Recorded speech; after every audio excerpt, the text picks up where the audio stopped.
Hello दोस्तों, आप सबों का स्वागत है डी एजुकेशंस के यूट्यूब चैनल्स पे। मैं आप सबों का दोस्त धन जी। आज फिर से हम लोग जुड़ चुके हैं अपने उसी सेशन के साथ, जिस सेशंस का नाम है सुपर 25।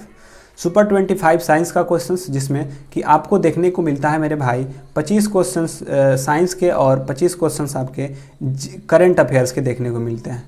और एक क्वेश्चन जो साइंस के क्वेश्चंस होते हैं सारे के सारे आपके ग्रुप डी के सिलेबस के होते हैं। और यह ग्रुप डी में जो पूछे गए क्वेश्चंस होते हैं, प्रीवियस ईयर्स में जो पूछे गए हैं, 2018 के जो एग्ज़ाम हुए हैं, 2016 से जो 18 के जो हुए हैं, वे सारे के सारे न्यू पैटर्न और न्यू सिलेबस पे जो क्वेश्चंस हैं वे सारे के सारे हैं। ये आज का 42वां सेट होने वाला है। इससे पहले 41 सेट हो चुके हैं। जिन दोस्तों ने नहीं देखा है उस वे जाकर डी एजुकेशंस का जो प्लेलिस्ट है, आप प्लेलिस्ट में जाइए और प्लेलिस्ट में यहाँ पे प्लेलिस्ट में चाहे ऊपर आई बटन पे भी क्लिक कर डाल देंगे और डिस्क्रिप्शंस में भी इसका प्लेलिस्ट मिल जाएगा।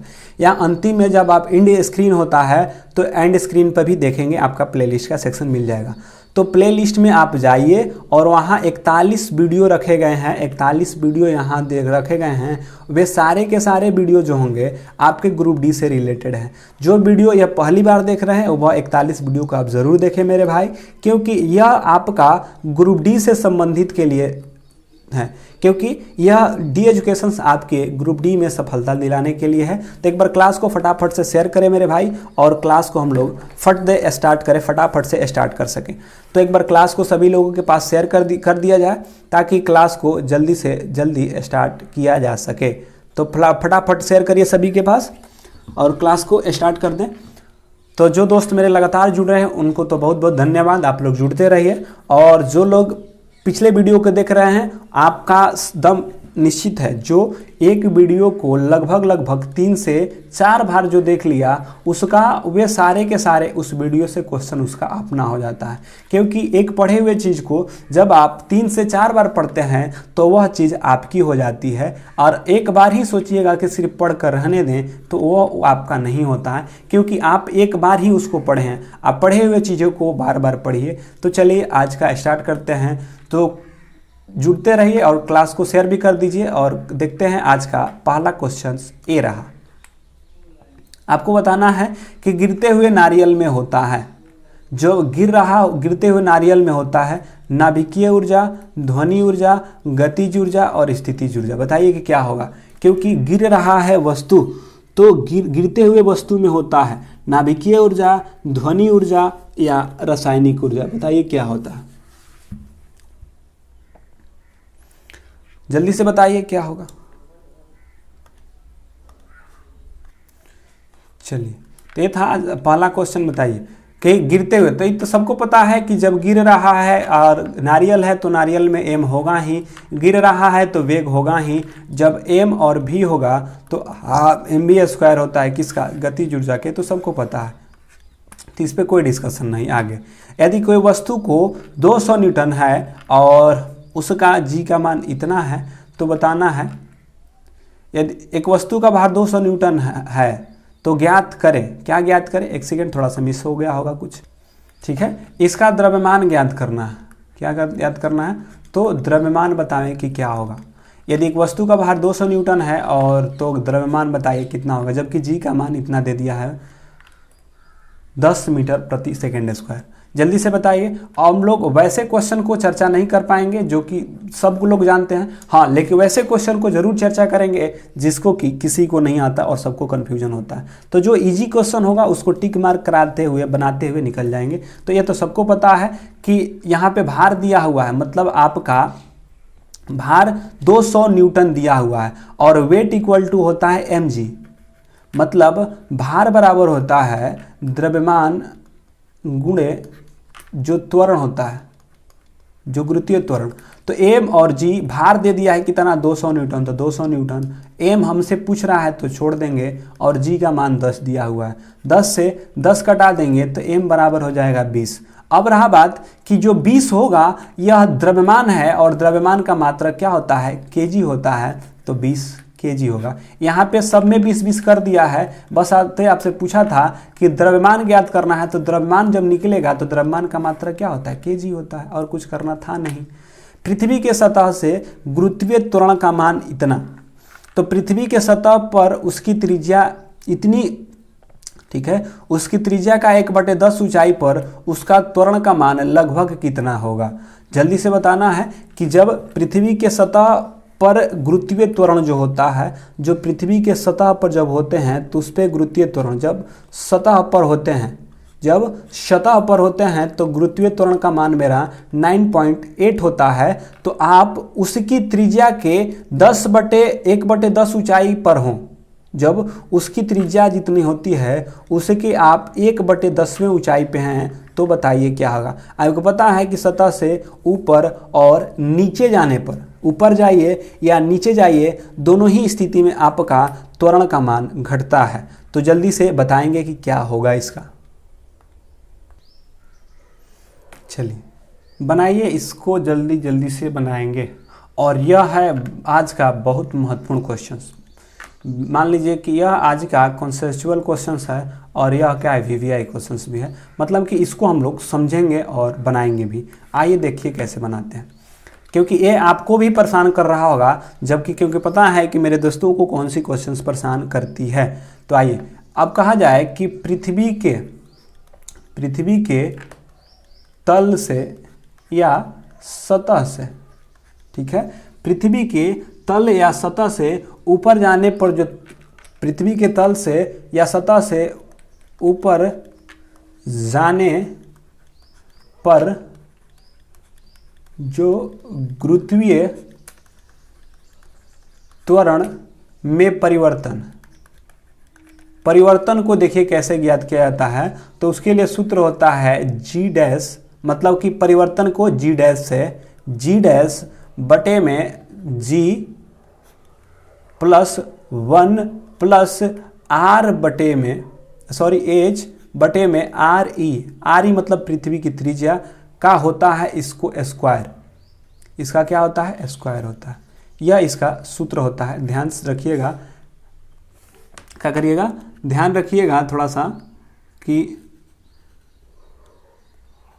एक सेकेंड थोड़ा सा रुक जाइएगा। तो याद रखिए कि जो जी होता है ऊपर जाने पर, इसका सूत्र यह होता है जी डैश बराबर होता है जी प्लस 1 प्लस एच बटे में आर ई क्या है, तो यह पृथ्वी की त्रिज्या होती है, यह पृथ्वी की क्या होती है, त्रिज्या होती है। तो याद रखिएगा। अब इसी पर आप क्या करिए, बनाइए, ठीक है, इसी को बनाइए। देखिए जी दिया हुआ है तो जी इसी प्रकार रहने दीजिए, अभी बाद में मान भर देंगे क्योंकि जी का मान दिया हुआ है। 1 प्लस एच, ठीक है, तो एच तो कितना, मान लीजिए कि पहले 1 था, अब एच क्या था, पहले एच कितना था, मान लीजिए 1 था तो 1/10, क्योंकि यह कह रहा है कि त्रिज्या को कितनी कर दी जाए, बढ़ा के 1/10 कर दी जाए और बटे में ए स्क्वायर। यह किसका हुआ, जी डैश का हुआ। आगे बढ़िए, आगे करिएगा तो सॉल्व करिएगा तो जी डैश इक्वल टू क्या होगा, जी बटे में 11/10 के स्क्वायर, ठीक है। अब और आगे बढ़ जाइए तो जी डैश का मान कितना हो जाएगा, 100 तो ऊपर चला जाएगा, नीचे हो जाएगा 121 और उसके साथ जी भी, क्योंकि यह जी भी गुणा है तो जी है। अब कितना है तो गुणा करिए, 100 तो है ही, जी का मान दिया हुआ है 9.8 अब बटे में 121। जब इसको डिवाइड करिएगा तो लमसम में जो आता है आपका, जो लगभग में आएगा वे आएगा आपका 8 समथिंग में आएगा। क्या होगा, 8 मतलब कि 8.09 के करीब में आएगा, तो 8.09 आएगा लगभग। तो 8.09 को 8 हम 1 मीटर भी लिख सकते हैं। तो याद रखिएगा यह लगभग में मान है। तो देखिए निकालने का तरीका जानिए, बस कुछ नहीं, जो आपका त्रिज्या दिया हुआ है बस कुछ नहीं करिए, सूत्र याद रखिए, जी बटे में 1 plus H by R E होता है। जितना कहता है बढ़ाने के लिए, पहले 1 था 1/10 हो गया, करेंगे 11/10, 11/10 को क्योंकि स्क्वायर है तो 121 बटे में 10, 100 ऊपर चला जाएगा, 121 नीचे। जी का मान भी है तो जी का मान 9.8 रखे और इसको काटा पीटी कर दिए तो कितना हो गया, 8.9 आएगा, 8.08। ऐसे ऑप्शन में नहीं है तो वहाँ पे क्या होगा, क्योंकि 8.09, ठीक है, 8.09 है और 8.A1 है। तो यहाँ पे जब कटापीटी करिएगा तो आ जाएगा यहाँ पे 8.1 आ जाएगा। तो ध्यान से देख लीजिएगा, तो इसका राइट आंसर ये हो जाएगा। अगला लगभग में मान पूछा था, इसलिए एग्जैक्ट मान तो वही होता 8 पॉइंट, लेकिन लगभग मान पूछा था। यदि कोई वस्तु तैरती है तो वस्तु द्वारा जल पर लगाए गए उत्क्षेप बल होगा। जब वस्तु तैर रही है, क्या हो रही है, तैरती है, तो क्या होता है, वस्तु के भार से कम होता है, यानी कि जो उत्प्लावन बल ऊपर लगता है वस्तु के भार से कम होता है, शून्य होता है। वस्तु होता है, वस्तु के भार के जो भार के बराबर से अधिक होता है। जब वस्तु कोई तैरेगी तो जो वस्तु के भार से अधिक लगाएगी, तब वस्तु के भार से कम लगाएगी वस्तु डूब जाएगी, वस्तु के भार के बराबर लगाएगी तो जल के बीच में जाके तैरेगा, जल के बीचों बीच में जाके तैरेगा। तो 3 केस होता है, जब उत्प्लावन बल भार बल से अधिक होगा तो वस्तु तैरेगी, जब वस्तु से कम होगा भार, मतलब जितना उत्प्लावन बल लगाना चाहिए सब कम लगाएगा, डूब जाएगी, बराबर लगाएगा, बीचों बीच तैरता रहता है। अगले क्वेश्चन की ओर बढ़ते हैं। अगला क्वेश्चन क्या है?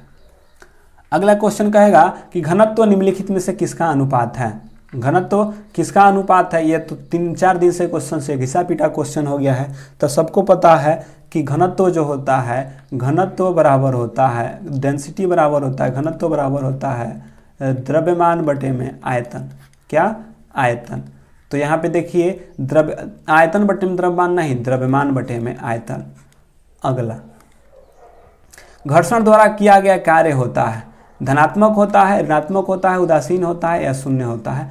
यानी कि घर्षण द्वारा किया गया कार्य क्या होता है? धनात्मक, ऋणात्मक या शून्य होता है। तो जल्दी से बताएंगे कि जो घर्षण द्वारा किया गया कार्य होता है कैसा होता है? धनात्मक या ऋणात्मक होता है। फटाफट से बताएंगे।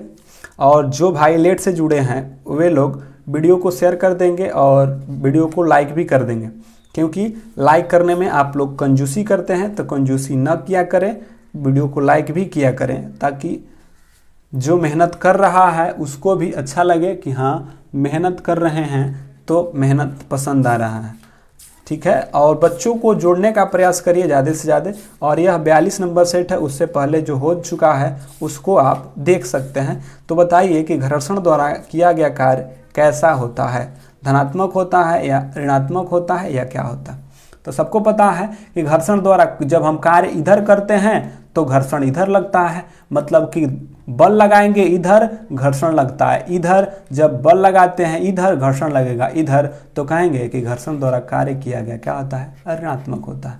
और घर्षण द्वारा किया गया कार्य क्षय नहीं होता है, भले ही उसका ऊर्जा जो है, मतलब कि उसका ऊर्जा क्षय नहीं होता, बशर्ते वह क्या होता है, उसमें ऊर्जा में बदल जाता है। लिथियम, सोडियम, पोटेशियम में क्या समानता है? यह क्षारीय मृदा धातु है, यह अक्रिय तत्व है, यह बाह्यतम कोश में इलेक्ट्रॉन एक, मतलब कि इसके बाह्यतम कोश में 1 इलेक्ट्रॉन होते हैं, ये ऑक्साइड नहीं बनाते। जल्दी से बताएंगे। यह क्षारीय मृदा तत्व है, जल्दी से बताएं। यह अक्रिय गैस है, क्या होगा? तो सबको पता है, ऊपर से आते हैं कि यह अक्रिय तत्व है। अक्रिय तत्व तो helium, neon, argon, krypton, xenon और रेडॉन होता है। तो यह अक्रिय गैस इसमें कहीं नहीं है, क्योंकि लिथियम, सोडियम, पोटेशियम कहीं आया नहीं आया, तो ये तो होगा नहीं। इसके बाह्यतम कोश में, और यहाँ पे क्षारीय मृदा तत्व, क्योंकि 2 बातें आती हैं, एक होता है क्षारीय धातु और एक आता है क्षारीय मृदा धातु। तो क्षारीय मृदा धातु कहता, तो क्षारीय मृदा धातु के लिए होता है बेटा, क्या? बेटा मांगे कन्या सुंदर और बाप राजी। मतलब beryllium, magnesium, calcium, strontium, barium और जो रेडियम होता है, ये होता है आपके क्षारीय मृदा धातु। जबकि क्षारीय धातु सिर्फ कहता तो lithium, sodium, hydrogen, lithium, sodium, potassium, rubidium या क्षारीय धातु होता। तो यहाँ पे कहीं जल्दी में ये मत मार देना कि ओ हो लिथियम, सोडियम, पोटेशियम, कहीं नहीं दूगो दिखाई दे रहा है, क्योंकि यहाँ पे क्षारीय मृदा लिखा हुआ है। तो अधिकतर लोग क्षारीय मृदा, क्योंकि क्षारीय धातु कहीं दिखाता तो संभल के मारते, और कहीं क्षारीय धातु नहीं दिखाई दे रहा तो क्षारीय मृदा मारिएगा, गलती हो जाएगा।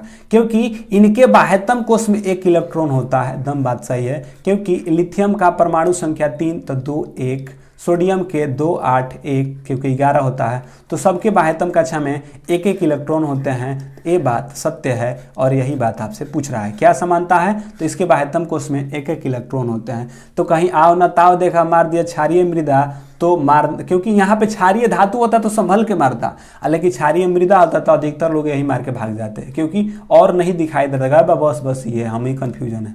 अगला, Mn के ऑक्साइड यानी मैग्नीज के ऑक्साइड की अम्लीयता का सही बढ़ता क्रम बताइए। जो Mn के जो है ऑक्साइड की अम्लीयता का सही बढ़ता क्रम बताए। MnO, MnO2 और Mn2O7। MnO2 क्या होगा जल्दी से बताएंगे। यह क्वेश्चंस बहुत बढ़िया क्वेश्चंस है, जल्दी से बताएंगे कि क्या होगा। Mn, MnO2, Mn2O7, MnO2, Mn2O7 ऐसे बताना है। तो बताइए क्या होगा। मतलब कि एक है MnO, एगो है MnO2, एगो है Mn2O7। बताइए क्या होगा। मतलब कि सबसे अधिक अम्लीयता किसकी और सबसे कम किसकी है। तो बताइए सबसे, तो इसको याद रखिएगा कि जो MnO होता है यह सबसे कम अम्लीयता होती है, और उसके बाद किसका होता है, उसके बाद इसका होता है और उसके बाद इसका होता है। मतलब कि क्रम MnO छोटा साइन MnO2 फिर ग्रेटर देन ऐसे करके MnO7। तो देखिए ऐसा कौन सा है, तो आपको कोई दिखाई दे रहा है ऐसा, देखिए यहाँ पे MnO, देखिए MnO सबसे छोटा, उसके बाद A बड़ा और उसके बाद A बड़ा, तो इसलिए इसका राइट आंसर ये हो जाएगा। क्योंकि Mn के ऑक्साइड की अम्लीयता, क्योंकि ऑक्साइड ऑक्सीजन इसमें एगो है, दूगो है और 7 गो है। तो याद रखिए कि जो ऑक्साइड होता है जिसमें ऑक्सीजन की संख्या अधिक होती है तो ऑक्साइड की अम्लीयता बढ़ेगी। ऑक्सीजन पर ही निर्भर करता है। ऑक्सीजन एगो है, दूगो है, 7 गो है, तो सबसे अधिक 7 गो वाला के फिर 2 गो फिर 3 गो, तो ऑक्साइड है इसलिए ऑक्सीजन को देखकर।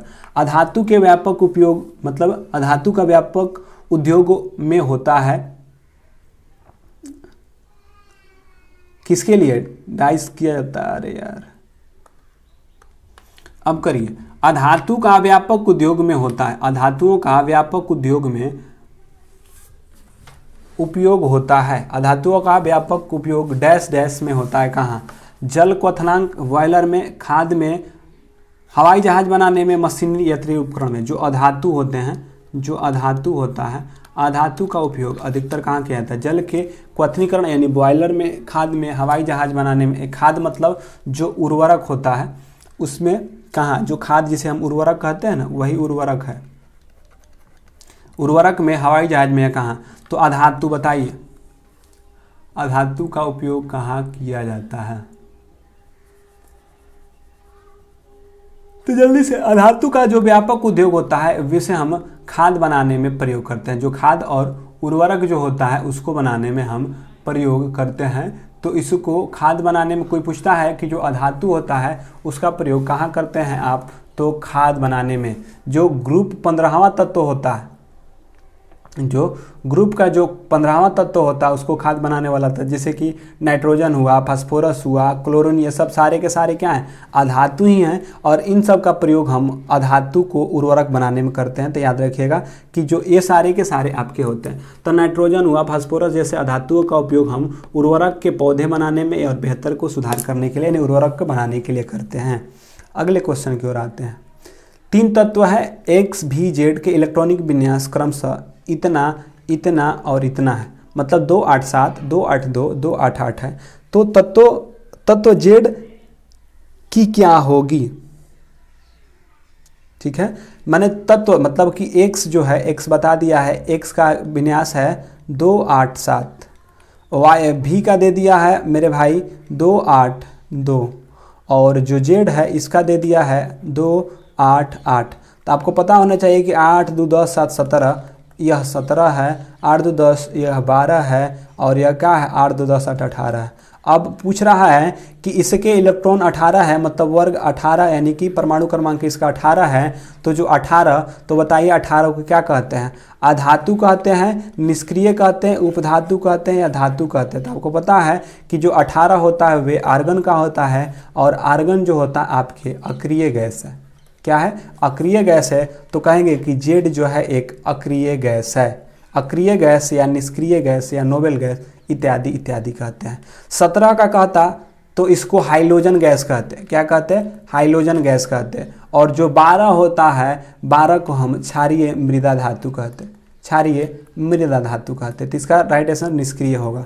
सोडियम कार्बोनेट का रासायनिक सूत्र क्या होता है? जो सोडियम कार्बोनेट होता है इसका रासायनिक सूत्र Na2CO3 NaCO3 Na2CO, यहाँ पे Na3CO3 है, अरे Na3CO2 कि Na2CO3 या NaCO2। बताइए सोडियम कार्बोनेट, तो सबको पता है सोडियम कार्बोनेट का सूत्र क्या होता है, तो फटाफट से इसका आंसर करेंगे। चलिए, तो सबको पता है सोडियम कार्बोनेट, जिसे हम खाने वाला सोडा, बाइकार्बोनेट, धोने वाला सोडा ना, इसे धोवन सोडा, धोने वाला सोडा के नाम से भी जानते हैं।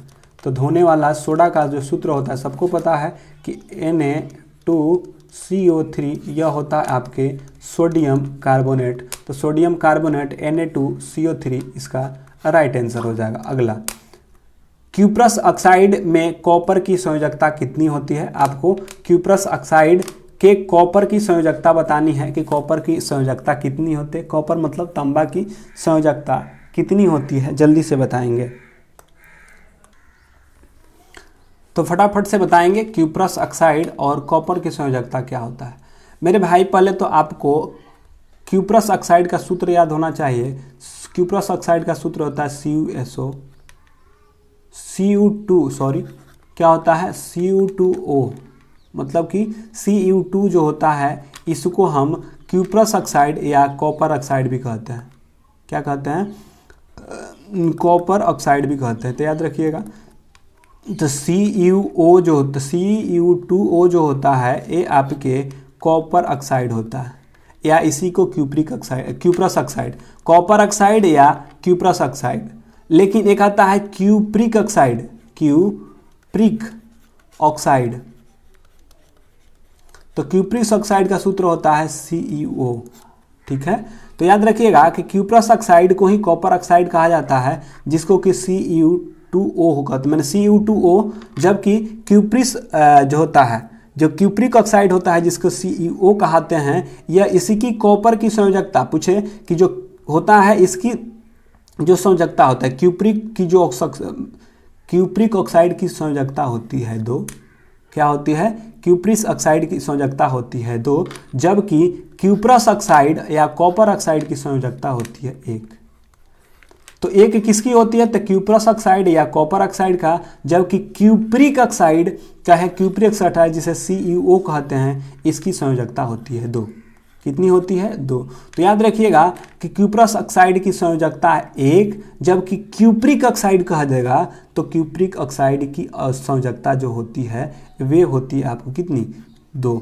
तो याद रखिएगा कि जो कॉपर होता है, आपसे कोई पूछे कि कॉपर एक संक्रमण धातु है, और संक्रमण धातु है तो यह परिवर्तित रहता है। तो कॉपर की जो संयोजकता हो सकती है +1 से लेकर +2 तक। ये सारे के सारे आपको याद रखना है। तो ये महत्वपूर्ण नहीं है, बशर्ते याद रखना है कि परस तो 1, क्यूप्रिक कहेगा तो उसका 2 होता है। तो यहाँ पे क्यूप्रस पूछा है तो 1 हो जाएगा, ध्यान रखिएगा। अगला, परस कहेगा तो 1, क्यूप्रिक 2। साधारण नमक के विलयन के निर्माण के लिए सोडियम हाइड्रोक्साइड के साथ अभिक्रिया कराते हैं। तो सोडियम क्लोरोविलयन बनाता है, ऑक्सीजन गैस बनाता है, हाइड्रोक्लोरिक अम्ल बनाता है, या कार्बन डाइऑक्साइड। यह कल का क्वेश्चन कुछ इसी प्रकार से है। आपसे बताना है कि साधारण नमक के एक विलयन है। ठीक है, साधारण नमक का एक विलयन ले लेते हैं। साधारण नमक का एक विलयन मतलब कि NaCl ना, NaCl का एक विलयन है। एक NaCl के विलयन के निर्माण के लिए सोडियम हाइड्रोक्साइड के साथ अभिक्रिया कराते हैं। मतलब कि साधारण नमक के विलयन के निर्माण के लिए सोडियम हाइड्रोक्साइड को, मतलब कि जब आप NaCl को प्राप्त करने के लिए सोडियम हाइड्रोक्साइड के साथ किसकी अभिक्रिया कराते हैं? जो सोडियम हाइड्रोक्साइड होता है उसको आप किसके साथ अभिक्रिया कराते हैं, तो बताइए फटाफट से। तो यहाँ लिख नहीं रहे हैं, पहले बना लीजिए अपने से, उसके बाद हम आपको समझाते हैं कि क्या होगा और कैसे कैसे इसको हम लोग बना सकते हैं और क्या क्या परेशानी और दिक्कतें आपकी आ सकती हैं। तो फटाफट से आप लोग बनाइए इसको, थोड़ा सा दिमाग लगा के बनाइएगा, थोड़ा सा दिमाग लगा के बनाइएगा, क्योंकि आपसे पूछा क्या समझ, पहले तो आपको ये मेरे भाई बात क्लियर होना चाहिए कि पूछा क्या है और हमें क्या आंसर देना है, तब तो आप बना सकते हैं। पूछा है कि साधारण नमक, साधारण नमक का तो सूत्र पता है ना मेरे भाई, तुम लोगों को पता होता है कि NaCl होता है साधारण नमक। साधारण नमक के विलयन के निर्माण करने के लिए अब कहा कि सोडियम हाइड्रोक्साइड, सोडियम हाइड्रोक्साइड मतलब NaOH को किसके साथ अभिक्रिया कराएं, डैश डैश के साथ अभिक्रिया कराएं कि फलस्वरूप हमें NaCl की प्राप्ति हो। तो बताओ कि किससे हम अभिक्रिया कराएंगे जिससे कि NaCl की प्राप्ति होगी, मतलब कि साधारण नमक के विलयन की प्राप्ति होगी। मेरे भाई थोड़ा सा समझ के आंसर करेगा तो सब लोग इसका आंसर कर सकता है, क्योंकि आपको क्वेश्चन समझ में आ गया होगा। तो जो मेरे भाई लेट से जुड़ रहे हैं वो लेट से ना जुड़ेंगे, क्योंकि आपको पता है कि क्लास प्रीमियर 9 बजे हो जाता है और 9 बजे आप लोग जुड़ जाइए, क्योंकि यह लाइव क्लास तो है नहीं, 9 बजे तक आपका प्रीमियर हो जाना है। तो आप 9 बजे क्लास को जुड़ जाइए, जुड़ के आप अपने क्वेश्चंस को आनंद लीजिए। 1 से सवा घंटा या 1.5 घंटा तक में आपका क्लास खत्म हो जाता है, तो आप लोग करिए। इससे पहले जो वीडियो है उसको भी देखते रहिए ताकि आपकी अपनी पकड़ साइंस पे मजबूत हो सके। चलिए, साधारण नमक, तो जो लेट से जुड़े हैं लाइक और शेयर भी कर देंगे भाई, अपने दोस्त को और जोड़ लीजिए और दोस्तों लोगों को। तो जो NaCl है मेरे भाई, NaCl बताओ कि Na है और Cl है, क्योंकि NaCl प्राप्त करने के लिए हमें सोडियम और क्लोरीन चाहिए, और NaOH में क्या है, सिर्फ सोडियम मिल रहा है, OH का हमें काम नहीं है। इसके साथ कोई Cl आके जुड़ जाता तब तो NaCl प्राप्त हो जाता। तो क्या सोडियम क्लोरोविलयन, सोडियम तो ऑलरेडी है, सोडियम की आवश्यकता नहीं है। ऑक्सीजन इसमें जुड़ के क्या करेगा, क्योंकि हमको क्लोरीन की आवश्यकता है, नहीं है। कार्बन डाइऑक्साइड जुड़ के क्या करेगा, क्योंकि कार्बन डाइऑक्साइड से Cl मिलेगा, नहीं मिलेगा। अगर हम हाइड्रोक्लोरिक अम्ल जोड़ देंगे, इसमें HCl जोड़ देंगे, तब देखिए क्या होगा। अब सोडियम जो होगा HCl के साथ क्या होगा, क्योंकि आपको पता है। अब अच्छा थोड़ा सा यहाँ पे कॉन्सेप्ट थोड़ा और डेवलप करेंगे हम लोग, थोड़ा सा और समझ लेंगे ना तो समझ में आएगा। यहाँ नीचे लिखते हैं मेरे भाई, थोड़ा सा समझ लेना, बस भागना मत, भागेगा तो भागता रहेगा, जिंदगी भागते रहेगा तुम्हारा, भागना मत मेरे भाई, समझते रहना। देखो, मान लो कि तुमको दिया है NaOH, जिसे सोडियम हाइड्रोक्साइड कहते हैं, इसके साथ हम कह रहे हैं कि HCl जोड़ दीजिएगा तो आपका NaCl प्राप्त हो जाएगा। लेकिन मेरे भाई सोडियम इसके साथ जुड़ा था तो क्या प्रतिक्रिया हुआ, क्या इसको ऐसी आपदा आ गई कि क्लोरीन के साथ जुड़ने चला गया, क्योंकि पता है कि क्या सोडियम हाइड्रोजन को विस्थापित कर सकता है, तो हाँ कर सकता है, क्योंकि सोडियम जो होता है हाइड्रोजन से अधिक अभिक्रियाशील होती है। जब सोडियम हाइड्रोजन से अधिक अभिक्रियाशील होगी तो हाइड्रोजन को हटाकर यह सोडियम क्लोरीन के साथ जुड़ जाएगा, तो Na और Cl। अब देखिए यहाँ से एक हाइड्रोजन A था और एक हाइड्रोजन A था, तो एक हाइड्रोजन एक और ही हाइड्रोजन मतलब H2 एगो ऑक्सीजन है, तो जल। तो कहेंगे कि जब सोडियम हाइड्रोक्साइड को जब क्लोरीन हाइड्रोक्लोरिक अम्ल के साथ अभिक्रिया कराते हैं तो NaCl प्लस जल की प्राप्ति होती है। तो आपको बातें समझ में आ चुकी होंगी कि साधारण नमक के विलयन में सोडियम हाइड्रोक्साइड यानी NaOH के साथ हम हाइड्रोक्लोरिक अम्ल की अभिक्रिया कराएंगे तो NaCl प्राप्त हो जाएगा। सोडियम इसीलिए विस्थापित कर देगा हाइड्रोजन का, क्योंकि वह अधिक अभिक्रियाशील होता है। ऊतक संवर्धन में कोशिकाओं को कृत्रिम माध्यम में रखी जाती है, ठीक है। जब ऊतक संवर्धन किया जाता है तो कोशिकाओं को कृत्रिम माध्यम में रखी जाती है, जहां वो कोशिकाओं के छोटे समूह बनाते हैं। के लिए तेजी से विभाजित हो उसे कहलाता है थैल प्लांटलेटस कलिका या कैले। चलिए, तो ऊतक संवर्धन में कोशिकाओं के कृत्रिम माध्यम में रखी जाती है, जहां कोशिका के छोटे समूह बनाने के लिए तेजी से विभाजित होता है। मतलब कि ऊतक संवर्धन है और कृत्रिम माध्यम में रखा गया, प्राकृतिक में नहीं।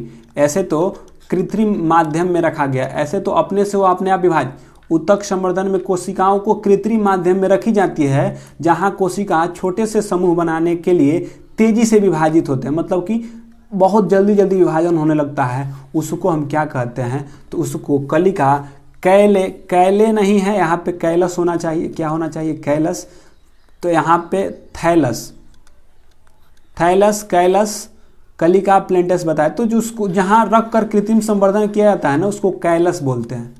क्या बोलते हैं, उसको कैलस बोलते हैं। तो याद रखिएगा कि जहाँ कृत्रिम माध्यम से रख कर कराया जाता है, जहाँ ताकि तेजी से वह विकसित हो सके, उसको हम कैलस कहते हैं। अगला, एक प्रसुप्त या डोरमेंट भ्रूण द्वारा सामान्य विकास के आरंभ अथवा पुनर्ग्रहण को क्या कहते हैं। ठीक है, आपको बताना है कि एक प्रसुप्त माध्यम में एक प्रसुप्त या डोरमेंट भ्रूण द्वारा सामान्य विकास के आरंभ अथवा पुनर्ग्रहण को क्या कहते हैं। बीज निष्क्रियता, फलों के गुच्छा या फ्रूट सेट, अंकुरण पद्धति या फलों का पकना या मुख्य फसल। बताइए क्या कहलाता है। फटाफट इसका आंसर करें मेरे भाई। जो लेट से जुड़ा है क्लास को शेयर करें, जल्दी से बताइए। जो पीछे वाला वीडियो कौन कौन देख रहा है वो थोड़ा कमेंट में करे तो। चलिए, तो कहता है कि एक प्रसुप्त या डोरमेंट अवस्था में बीज अभी सो रहा है, आप भ्रूण द्वारा जो सामान्य विकास के आरंभ को अथवा पुनर्ग्रहण को क्या कहते हैं, तो उसको हम अंकुरण कहते हैं। पता है ना कि जब आप बीजवा बो देते हैं, जो बीजवा बो देते हैं अभी सूत रहा है, प्रसुप्त अवस्था में है, जब प्रसुप्त अवस्था में होता है और जब उसका सामान्य विकास, जब बीज बो के छोड़े अभी प्रसुप्त अवस्था में है, लेकिन जैसे ही वह क्या होने लगता है, विकास आरंभ करता है या पुनर्ग्रहण करता है, विकास जब उसका होना स्टार्ट होता है, उसको अंकुरण कहते हैं। देखते हैं बीजवा अंकुरित होने लगता है तो कहते हैं कि बीज अंकुरित होने लगा, उसको हम बीज अंकुरण कहते हैं। निम्न में से किस प्रक्रिया में उष्मीय ऊर्जा निर्मित होती है। मतलब कि कब आपका उष्मीय ऊर्जा होती है, श्वसन के दौरान, उत्सर्जन के दौरान, परिसंचरण के दौरान या पाचन के दौरान। अच्छा, जब आप भोजन करते हैं मेरे भाई, ठीक है, जब आप भोजन करते हैं तो भोजन में आपको पता होता है कि भोजन में कार्बोहाइड्रेट भी होता है, कार्बोहाइड्रेट, प्रोटीन भी होता है, वसा भी होता है और विटामिन भी होता है। तो जो कार्बोहाइड्रेट, प्रोटीन, वसा और विटामिन जो भोजन के रूप में जाता है, तो यह जटिल रूप में होता है, क्योंकि ऐसा नहीं है कि अलग अलग रूप में जाता है। कार्बोहाइड्रेट, प्रोटीन, यह क्या रहते हैं, सब मिक्सित रहते हैं और मिक्स के रूप में रहते हैं। इसको क्या किया जाता है कि फिर कुछ एंजाइम के माध्यम से, कुछ जो होते हैं उसके माध्यम से इसको क्या करता है, तोड़ता है। तो जब कार्बोहाइड्रेट टूटता है, प्रोटीन टूटता है, वसा टूटता है, तो यह क्या करता है, टूट के ब्लड में घुल जाते हैं और ब्लड इसको क्या करता है कि जहाँ जिस अंग की जितनी आवश्यकता होती है प्रोटीन की, कार्बोहाइड्रेट को, उसको लेता है। तो जब आप श्वसन के दौरान, जब आप श्वसन, पता है ना श्वसन, जब ऑक्सीजन को लेते हैं तो श्वसन के दौरान, उत्सर्जन के दौरान या पाचन के दौरान, तो बताइए किसको उगाते। तो सबको पता है, एक घिसा पीटा क्वेश्चन हो चुका है, क्योंकि यह आज का नहीं बहुत पुराना क्वेश्चन हो चुके हैं, जिनको कि आपको कई बार मिल भी चुका है। तो बताइए, भोजन करते हैं, सांस लेते हैं, सांस लेने के दौरान आपका क्या होता है। तो पता है ना कि जब भोजन के अणु को तोड़ने के लिए, भोजन को अणु को कौन तोड़ता है, तो ऑक्सीजन के उपस्थिति में भोजन के अणु टूटते हैं, यानी कार्बोहाइड्रेट और प्रोटीन के अणु टूटते हैं। तो जब भोजन के अणु या प्रोटीन के अणु टूटते हैं तो श्वसन के दौरान जो होती है, शरीर में ऊष्मा ऊर्जा मिलती है, मतलब ऊष्मीय ऊर्जा निर्मुक्त होती है, ऊष्मीय ऊर्जा के रूप में टूटती है। किसके दौरान, श्वसन के दौरान। ये तो सबको पता है। निम्नलिखित में से कौन सा रंध्र बंद होने और पत्तियों को गिरने में मदद करता है, यानी कि रंध्र को बंद कर देता है और पत्तियों को गिराने में मदद करता है। सबसे बदमस्वा हार्मोन कौन है, एबिसिसिक अम्ल है, ऑक्सिन है, जिब्रेलिन्स है, साइटोकाइनिन है। जल्दी से बताएंगे कि सबसे बिगड़ैल, सबसे खराब जो होता है, कौन सा हार्मोन होता है, जो कि जितना भी निगेटिव कार्य होता है सब करता है। तो सबको पता है कि यह ऑक्सीजन जो होता है पेड़ के पौधे के शीर्ष भाग पे पाए जाते हैं, पौधे के शीर्ष भाग को पाए जाते हैं, जिससे कि पौधा की लंबाई में वृद्धि हो सके ताकि विभाजन के गुण सही से हो सके। जिबरेलिन्स क्या करता है, उसके लंबाई में वृद्धि के लिए अग्रसर होता है यानी प्रोत्साहन करता है। साइटोकाइनिन कोशिका के विभाजन में करता है, जबकि पत्ती को गिराना हो या किसी को झराना हो, फुकाना हो, कुछ करना हो, यह सारा आपके एबिसिसिक एसिड के द्वारा किया गया था। ऑक्सिन की खोज 1880 में डार्विन के द्वारा किया गया था। किसके द्वारा किया गया था? डार्विन के द्वारा, जबकि जिबरेलिन्स की खोज कुर्सोवा के द्वारा किया गया था। आगे आते हैं। रक्त एक अनैच्छिक निरंतर रक्त, यहाँ छोड़ दीजिए क्वेश्चन, ये रॉन्ग क्वेश्चन है। निश्वसन द्वारा, निश्वसन के द्वारा होता है, मतलब कि निश्वसन किसके द्वारा होता है? जब आप फेफड़े को स्फीति करते हैं या वायु को अंतःश्वसन या फेफड़े को अस्फीति या पंजर टूट। निश्वसन क्या होता है? तो आपको पता है निश्वसन मतलब होता है सांस को छोड़ना, और सांस को छोड़ते हैं तो क्या करते हैं? फेफड़े को आप स्फीति करते हैं या फेफड़े को अस्फीति करते हैं? बताइए कि क्या होता है? फेफड़े के अस्फीति, फेफड़े की स्फीति या वायु के अंतःश्वसन। तो फटाफट इसका आंसर करिएगा। और मेरे भाई जल्दी जल्दी से क्लास को शेयर तो करेगा नहीं, बच्चों को लेकर नहीं आ रहा है। कहिया हम लोगों का सपना होगा कि लड़के ज़्यादा से ज़्यादा जुड़े, तो लोग नहीं मानेगा और नहीं लाएगा। जाने तो कोई बात नहीं, तुम लोग पढ़ो चुपचाप, नहीं लाएगा तो कोई बात नहीं है, बशर्ते आप लोग पढ़ते रहिए, क्योंकि आप अगर आपका हो जाता है तो समझ जाइए कि हो जाएगा। निश्वसन के दौरान, ठीक ना? तो जब स्फीति और स्फीति, जब निश्वसन के दौरान क्या होता है मेरे भाई, याद रखना कि जो स्तनधारी के जो होते हैं, चाहे कोई भी हो, तो निश्वसन के द्वारा, निश्वसन को ही उच्छ्वास भी संपन्न कहते हैं। देखिए एगो श्वासोच्छ्वास होता है, निश्वासन को आप उच्छ्वास भी कहा जाता है, उच्छ्वास, ठीक है। तो जो श्वासोच्छ्वास होता है, सांस लेने को, एगो देखो एगो श्वासोच्छ्वास होता है, श्वासोच्छ्वास, एगो उच्छ्वास। श्वासोच्छ्वास मतलब ना कि सांस ले हल्ली, मतलब कि श्वसन लेना यानी सांस को लेना श्वासोच्छ्वास कहलाता है। उच्छ्वास मतलब सांस को छोड़ना, जो सांस होता है श्वसन का छोड़ना उच्छ्वास होता है, और निश्वसन भी उसी को कहते हैं। अच्छा, जब आप देखते हैं कि आप प्रैक्टिकल करिए कि जब आप छोड़ रहे होंगे तो आपका जो फेफड़ा होता है पिचकता है, यानी फेफड़ा क्या होता है, दबता है। जब दबता है तो आपका कार्बन डाइऑक्साइड क्या होता है, बाहर होता है। तो जब फैलेगा, स्फीति मतलब होता है फैलना, तो जब फैलेगा तो उस क्रिया में श्वासोच्छ्वास या श्वसन होता है, मतलब कि लेता है। निश्वसन में फेफड़ा का वो स्फीति होता है, यानी कि फेफड़ा क्या होता है, पिचकता है। जब फेफड़ा पिचकता है तो श्वसन करते हैं, यानी कि निश्वसन करते हैं, छोड़ते हैं। तो निश्वसन के दौरान हम फेफड़े को अस्फीति करते हैं, जबकि स्फीति के दौरान हम फेफड़े को क्या करते हैं, फुलाते हैं, उसे उच्छ्वास कहते हैं। तो याद रखिएगा, फेफड़े का अस्फीति कहते हैं।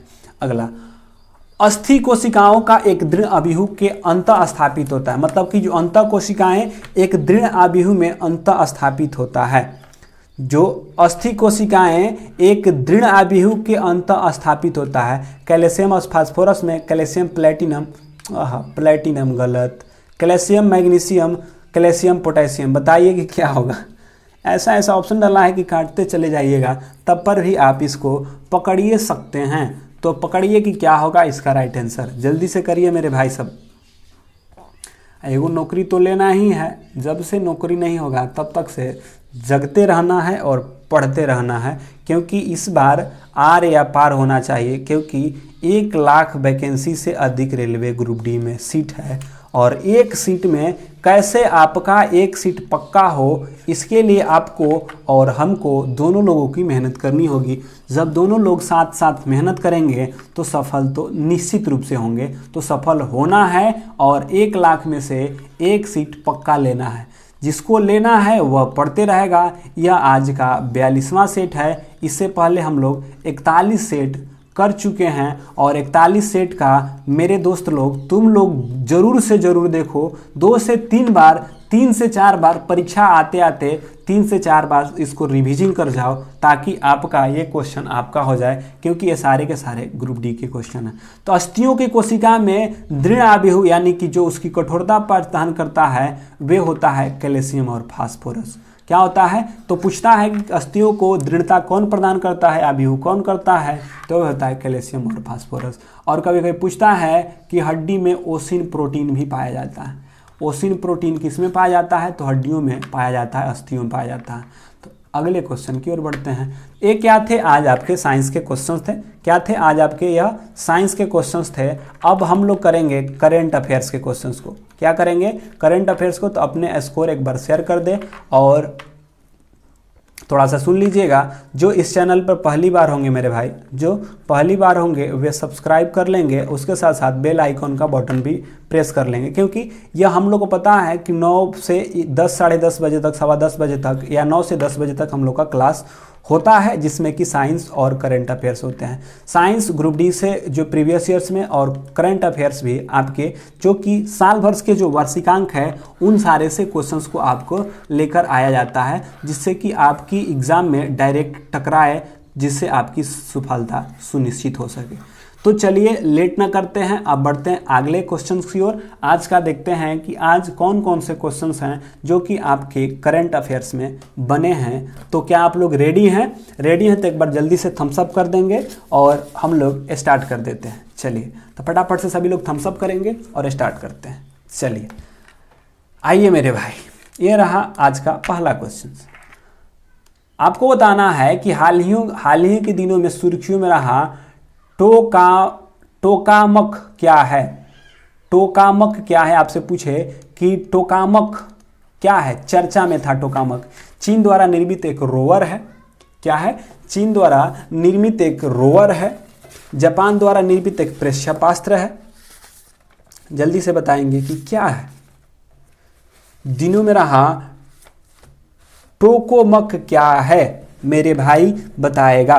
तो जो टोकामक है यह आपके संलयन ऊर्जा को नियंत्रित यंत्र है, मतलब कि जो संलयन ऊर्जा को नियंत्रित यंत्र। संलयन ऊर्जा आपको पता है ना, जो संलयन ऊर्जा को नियंत्रित करने का एक यंत्र है। जो संलयन ऊर्जा आपको पता है कि एक होता है नाभिकीय विखंडन और एक होता है संलयन। संलयन की क्रिया किसमें होती है? परमाणु विखंडन। परमाणु में जो होता है विखंडन, परमाणु बम विखंडन के सिद्धांत पर, जबकि संलयन पे हाइड्रोजन बम और सूर्य के प्रकाश नाभिकीय संलयन पे। तो जो संलयन की ऊर्जा होती है, संलयन की ऊर्जा को नियंत्रित करने का एक यंत्र है कि जो संलयन ऊर्जा है उसको नियंत्रित किया जा सके, उसके लिए टोकामक है। टोकामक क्या है? तो संलयन ऊर्जा को नियंत्रित करने के लिए। अगला, मुख्यमंत्री किसान मित्र ऊर्जा योजना की शुरुआत किस राज्य सरकार के द्वारा किया गया है? तो किसान मित्र ऊर्जा ऐप, ऊर्जा किस? तो आपको पता है कि एक सारथी ऐप भी है, किसान सारथी ऐप। क्या? किसान सारथी ऐप, जो कि किसके द्वारा बताएंगे? किसान सारथी ऐप किसके द्वारा किया गया है? किसान सारथी ऐप एक लॉन्च किया गया है, जो कि किसान अपनी आसानी से भाषा में समझ सके उसके लिए था।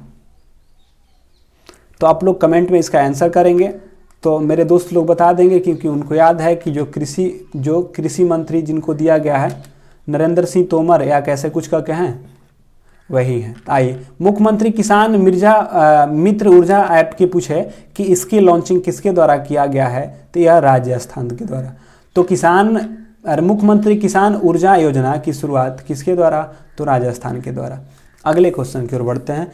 निम्नलिखित में से किस देश ने बिटकॉइन को अपने देश का वैध मुद्रा को दर्जा दे दिया है? मतलब कि जो बिटकॉइन होता है, बिटकॉइन को अपने देश की वैध मुद्रा दे दिया है, मतलब कि उसको वैधानिक दर्जा दे दिया है। ब्रिटेन, अल सल्वाडोर, जर्मनी या मैक्सिको?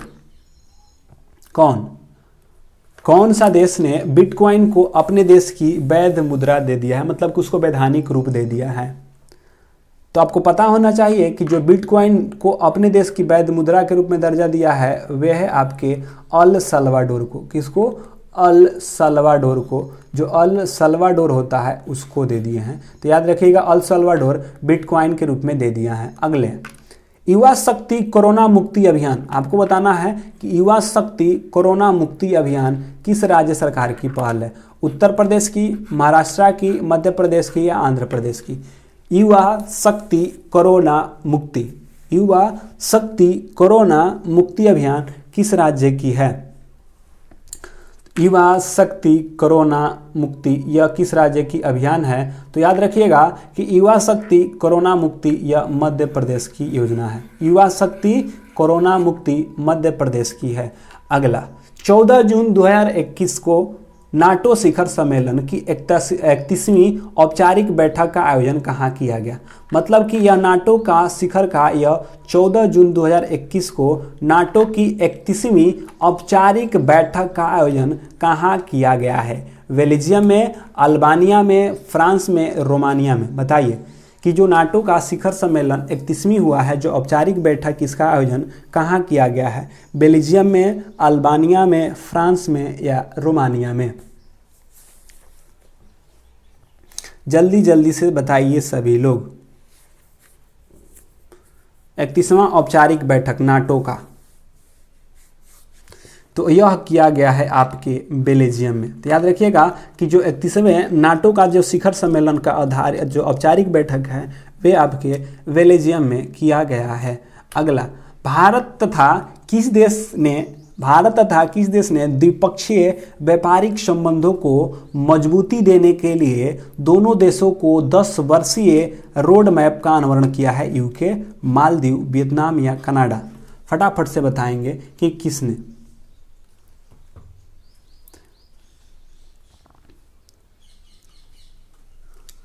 जल्दी से बताएंगे कि हाल ही में किस देश ने द्विपक्षीय व्यापारिक संबंधों को मजबूती देने के लिए 10 वर्षीय रोड मैप तैयार किया है? तो भारत और इंग्लैंड के द्वारा, भारत और इंग्लैंड के द्वारा जो यूके है, यूनाइटेड किंगडम है, यह जो है अपने द्विपक्षीय मजबूती देने के लिए 10 वर्षीय रोड मैप को तैयार किया है। अगला उत्तरी अटलांटिक संधि के संबंध, मतलब कि उत्तरी अटलांटिक संधि संगठन जिसे हम नाटो कहते हैं, नॉर्थ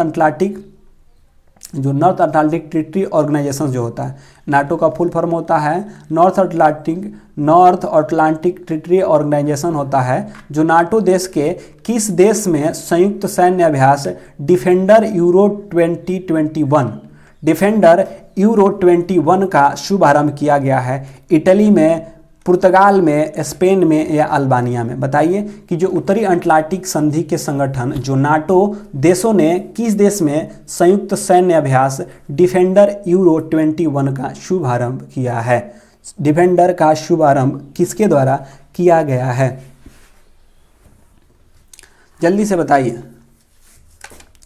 तो ये किया है आपके अल्बानिया। कहाँ? अल्बानिया। तो नाटो जो उत्तरी अटलांटिक संगठन के द्वारा जो सैन्य अभ्यास डिफेंडर किया गया है वे अल्बानिया में। अगले क्वेश्चन की ओर बढ़ते हैं मेरे भाई। अगला क्वेश्चन क्या है? अगला क्वेश्चन बताएंगे कि हाल ही में लॉरियस वर्ल्ड स्पोर्ट्स अवार्ड 2021 की घोषणा की गई है।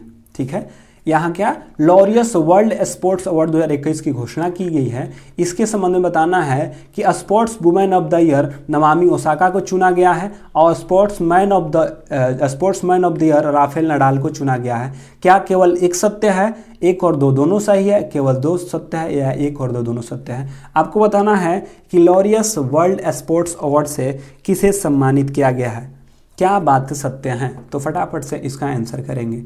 और मेरे भाई तुम लोग संख्या कम से कम जोड़ के लाओ, संख्या बढ़ाओ ताकि संख्या दिखे, ताकि अच्छा से अच्छा लोग इसमें जुड़ें, ताकि अपने आप को तो लोग योग्यता पाओ। तो जो अपने अपने रिलेटिव हैं जो कि आपके पढ़ने वाले हैं उनसे कहिए कि आप लोग 1 घंटा ज़रूर जुड़िए, जिससे कि आपका रेलवे के अगर तैयारी के लिए कर रहे हैं तो उनको तो ज़रूर जोड़ने के लिए बोलिए, और जिनका साइंस और करंट अफेयर्स के लिए है उनको भी जोड़ने के लिए बोलिए।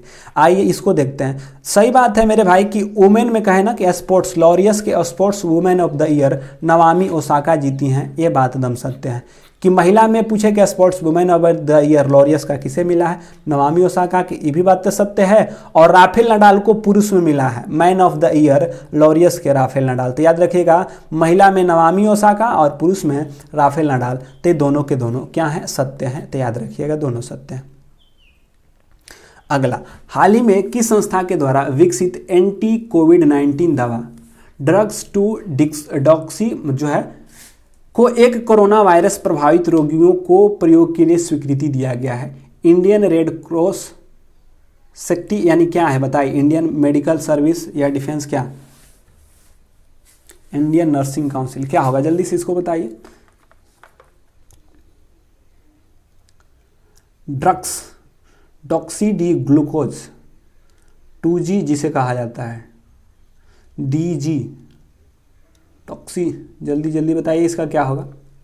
चलिए, तो इसको कहेंगे डिफेंस रिसर्च डेवलपमेंट ऑर्गेनाइजेशन के द्वारा।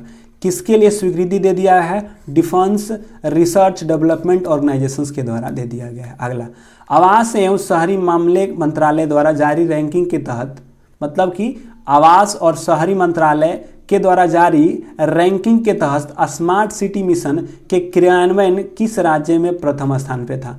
मतलब कि जो स्मार्ट सिटी के जो क्रियान्वयन है उसके लिए कौन सा इसमें जो राज्य रहा प्रथम स्थान पे था? राजस्थान, मध्य प्रदेश, गुजरात या झारखंड? आपको बताना है कि रैंकिंग तहत स्मार्ट सिटी जो होता है उसके तहत प्रथम स्थान पे था। जल्दी से बताएंगे। तो यहाँ पे आवास और शहरी मंत्रालय द्वारा जारी किया जाता है स्मार्ट सिटी मिशन क्रियान्वयन के किस राज्य में, कौन सा राज्य जो है प्रथम स्थान पे था? तो वे था आपका झारखंड था। कौन था? झारखंड, जहाँ पे आपका स्मार्ट सिटी क्रियान्वयन में प्रथम स्थान पे था। अगला, जनजातीय स्कूल में डिजिटल परिवर्तन लाने के लिए, जो जनजातीय स्कूल है उसमें डिजिटल परिवर्तन लाने के लिए जनजातीय मामले के मंत्रालय ने किसके साथ समझौता किया है? मतलब कि जो जनजातीय स्कूल हैं उनमें डिजिटल परिवर्तन लाने के लिए किसके साथ? फेसबुक, गूगल के साथ, फेसबुक के साथ, माइक्रोसॉफ्ट के साथ या अमेजन के साथ, किसके साथ किए हैं? यानी जनजातीय स्कूलों को डिजिटल परिवर्तन लाने के लिए जनजातीय मामलों के मंत्रालय ने किसके साथ समझौता किया है? तो यह जो है जनजातीय स्कूल में डिजिटल लाने के लिए वे माइक्रोसॉफ्ट के, किससे? माइक्रोसॉफ्ट के। अगला, भारत का पहला कृषि निर्यात सुविधा केंद्र कहाँ स्थापित किया गया है? भारत का पहला कृषि निर्यात सुविधा केंद्र कहाँ स्थापित किया गया है? कृषि निर्यात सुविधा केंद्र कहाँ स्थापित किया गया है? पुणे में, हैदराबाद में, नासिक में या भोपाल में? बताइए कि भारत का पहला कृषि निर्यात सुविधा केंद्र, कृषि निर्यात सुविधा केंद्र कहाँ स्थापित किया जा रहा है? जल्दी से बताएंगे। ये है आपके पुणे, कहाँ? पुणे में। तो भारत के पहला कृषि निर्यात सुविधा केंद्र कहाँ स्थापित किया जा रहा है? तो यह किया जा रहा है आपके पुणे में। अगले क्वेश्चन की ओर बढ़ते हैं। हाल ही में भारत के किस पड़ोसी देश ने अपनी संसद को भंग कर दिया है? नेपाल, श्रीलंका, म्यांमार या भूटान? कौन सा पड़ोसी देश ने अपनी संसद को भंग कर दिया है? जल्दी से बताएंगे। भारत का पड़ोसी देश है जो कि अपनी संसद को हाल ही में भंग किया है, वो है आपके नेपाल के द्वारा।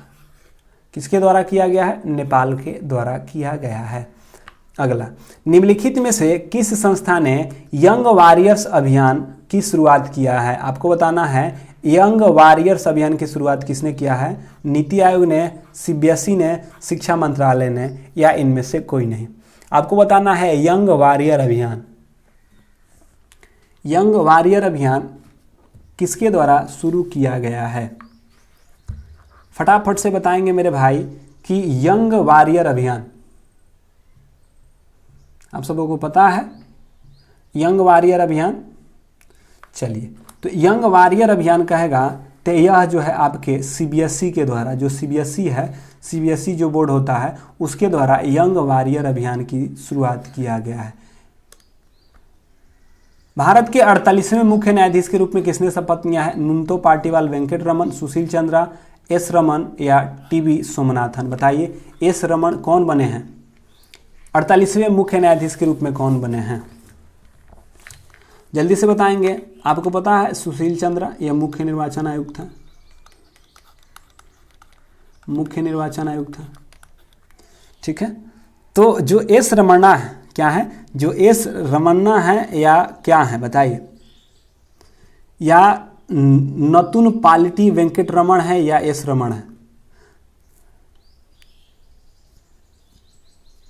तो आपको पता है कि एस रमन्ना तो नहीं होंगे, लेकिन एन वी रमन्ना, क्या एन वी रमन्ना। तो कहीं यह ना मार देना कि एस रमन्ना, एस रमन्ना नहीं, उनका शॉर्ट नाम है एन वी रमन्ना, जो रमणा है।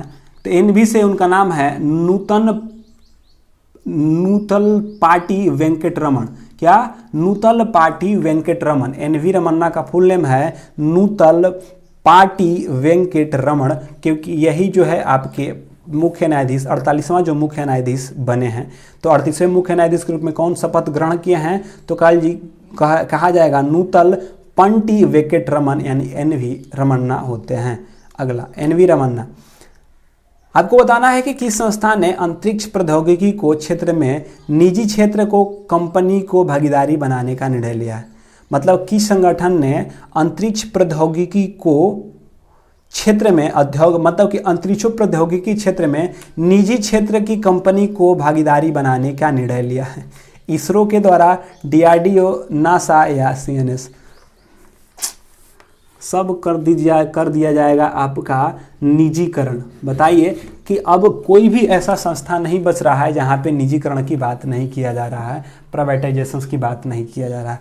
बताइए कि अब संगठन, अंतरिक्ष प्रौद्योगिकी संगठन में भी अब निजीकरण की बात होने लगी है। तो सोचिए कि किस संगठन के अंतरिक्ष प्रौद्योगिकी क्षेत्र में निजी क्षेत्र की कंपनी की भागीदारी बनाने की, मतलब कि इसमें अब निजी कंपनी भी भागी लेगी, वह है इसरो को। सब कुछ मोदी जी निजी वाला कर दिहन, ये बच के सब खा दिहन, समझिए जा।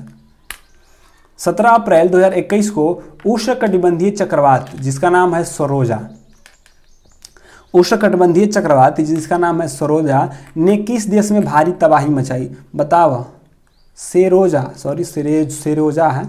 सेरोजा भारत में, ब्राजील में, अमेरिका में या इंडोनेशिया में? बताइए कि कहाँ पर जो सेरोजा नामक जो चक्रवात है, सेरोजा नामक जो चक्रवात है, काफी मात्रा में तबाही मचाई है।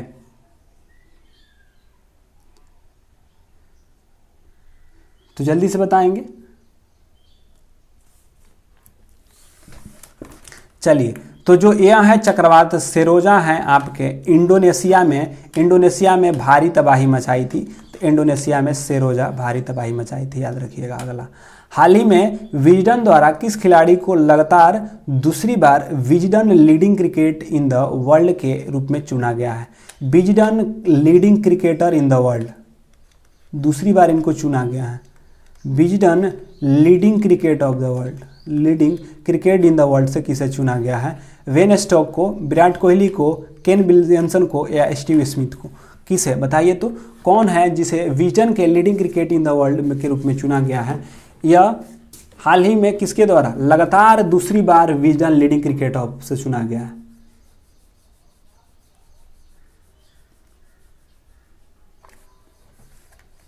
बताइए। विजडन जिसे क्रिकेट का पत्रकारिता कहा जाता है ना, बहुत बेहद फेमस है। तो जो विजडन द्वारा जो किस खिलाड़ी को लगातार दूसरी बार Wisden leading cricket in the world से चुना गया है, वे हैं आपके बेन स्टोक। बेन स्टोक को लगातार दूसरी बार Wisden leading cricket of the year से, विजडन होता है एक प्रतिष्ठित जो पत्रकारिता होती है, क्रिकेट का सबसे प्रतिष्ठित पत्रकारिता है, उसके लिए इन्होंने चुना है। तो विजडन के लिए कौन चुना है? तो वेन स्टोन को लगातार दूसरी बार भी चुना गया है। अगला, बताना है कि हाल ही में ड्रेमसेड ग्लेशियर के तेजी से पिघलने के कारण चर्चा में रहा, यह स्थित कहाँ है? मतलब आपको बताना है कि जो ड्रेमसेड जो ग्लेशियर है यह कहाँ है, जो कि इसलिए चर्चा में है क्योंकि यह तेजी से पिघल रहा है। जल्दी से बताएंगे कि कहाँ है।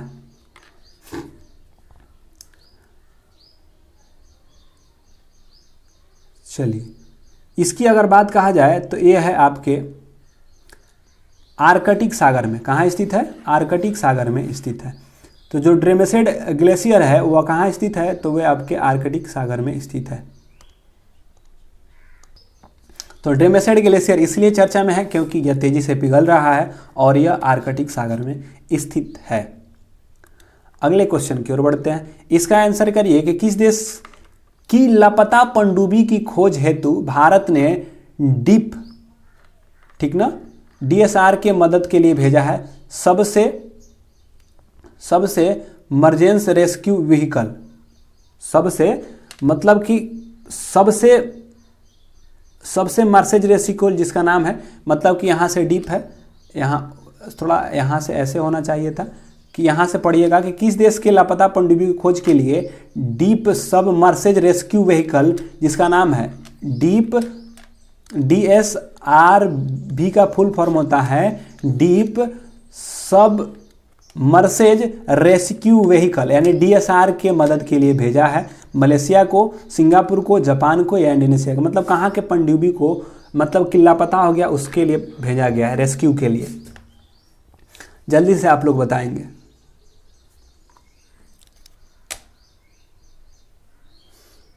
तो जो इंडोनेशिया है इंडोनेशिया के पनडुब्बी के, जो इंडोनेशिया है उसके पनडुब्बी के खोज के लिए DSRV, भारत जो है DSRV रेस्क्यू व्हीकल को भेजा है।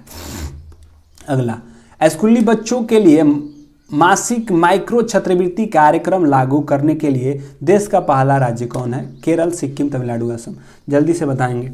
और मेरे भाई तुम लोगों को बता दें कि आप लोग 9 बजे से लेके लास्ट 10, सवा 10, साढ़े 10 बजे तक आप लोग जुड़े रहिए। कभी 9 बजे भी क्लास खत्म हो जाता है, कभी 9:15 पर भी, क्योंकि अगर साइंस का अगर बढ़िया क्वेश्चन हो गया, अगर डिस्कशन हो जाता है तो वही 10 से सवा 10 या साढ़े 10 तक हो सकता है। 10:20 तक हम लोग का क्लास खत्म हो जाता है, अन्यथा हम लोग का 10 बजे तक क्लास खत्म हो जाएगा।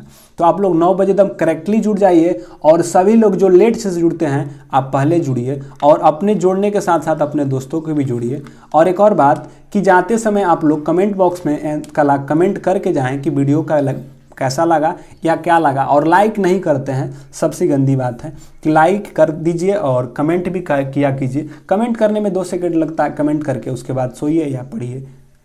आइए, तो स्कूली बच्चों के लिए जो मासिक माइक्रो छात्रवृत्ति कार्यक्रम को किस करने वाला देश का जो पहला बार राज्य बन गया है, मासिक माइक्रो छात्रवृत्ति, मासिक जो छात्रवृत्ति है वे सिक्किम के द्वारा, किसके द्वारा? सिक्किम के द्वारा शुरू किया गया है।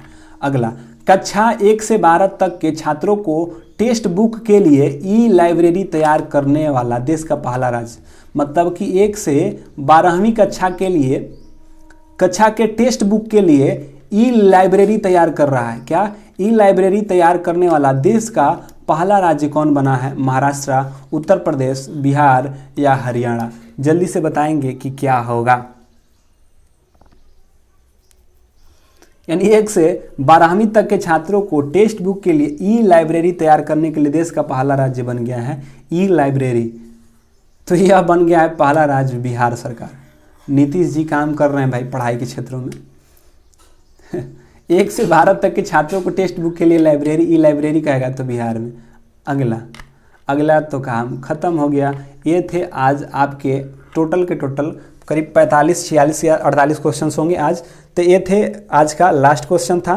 तो सभी को आज के लिए गुड नाइट, शुभ रात्रि, टेक केयर, बाय बाय। और जाते जाते आप लोग कमेंट बॉक्स में आंसर यानी कि अपना कमेंट करके जाएंगे। तब तक के लिए गुड बाय, टेक केयर।